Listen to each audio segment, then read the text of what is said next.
Nós vamos trabalhar um pouquinho sobre o reino que é de Deus. Mais uma vez afirmo, o reino é de Deus.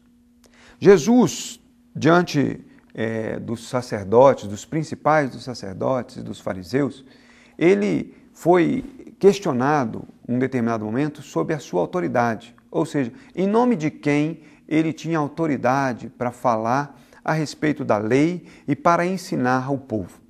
E neste momento que eu estou aqui citando, no capítulo de Mateus, capítulo 21, no livro de Mateus, nós vemos ali Jesus falando em parábolas com os sacerdotes e com os fariseus. E dentro deste contexto em que Jesus vinha apresentando as suas parábolas, nós nos deparamos com uma parábola, e esta parábola ela destaca bem o reino de Deus. A parábola ela se encontra no livro de Mateus, capítulo 21, dos versículos de 33 a 46. E eu não vou ler todo o texto, mas eu gostaria de citar para você essa parábola, de contar um pouco a parábola. Jesus, diante dos sacerdotes e dos principais dos sacerdotes e dos fariseus, ele então passa a contar uma nova parábola. E ele diz que um senhor da vinha, depois de preparar a sua vinha, depois de montar toda a estrutura, de cercar a vinha, de preparar o lagar, este senhor então arrendou a sua vinha, ele alugou a outros e foi-se embora para uma outra terra. E passado o tempo, chegando o momento da colheita, este senhor manda que alguns dos seus servos volte à vinha que era de sua propriedade para cobrar o que lhe era devido, ou quem sabe, nos dias de hoje, para cobrar o aluguel. Chegando lá, os seus servos eles foram agredidos fisicamente, apedrejados e assassinados. Chegando nos ouvidos desse senhor esta informação, ele então reúne um outro grupo de servos e torna a enviar até a sua vinha. Chegando, novamente, aqueles arrendatários, aqueles que alugaram as suas terras, eles praticaram da mesma forma. Novamente agrediram, apedrejaram e mataram os servos daquele senhor.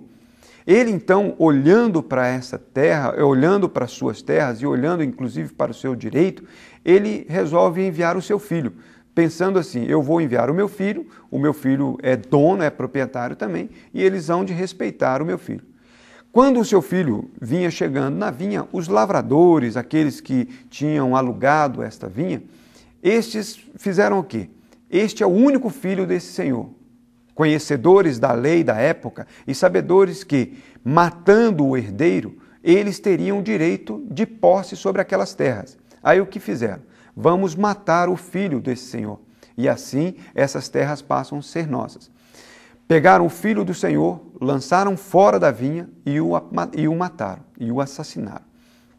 Desta forma, Jesus então pergunta aos principais dos sacerdotes e aos fariseus, o que o Senhor fará ao saber deste fato? Aí a resposta foi a seguinte, com certeza ele irá fazer com que estes lavradores, com que esses arrendatários sofram cruelmente as consequências dos seus atos. E depois, tirando eles das suas terras, tornará a alugar a outros, a fim de que possa obter lucro com a sua plantação. Desta forma, Jesus então volta a esses homens e diz o seguinte, vocês conseguem fazer um julgamento humano, vocês conseguem fazer um julgamento diante daquilo que é conhecido de vocês. Mas eu quero dizer para vocês o seguinte, esta história que eu acabo de contar é a história vivida pelo povo de Israel.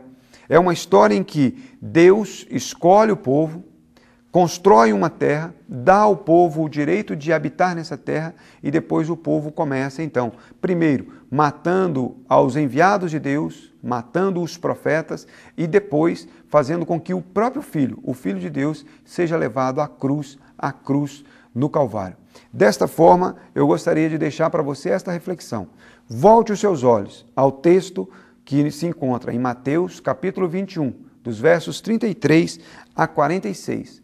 Faça essa leitura e eu tenho a certeza que a partir da leitura você vai entender que o projeto de Deus é maior do que os projetos humanos e que o reino é de Deus.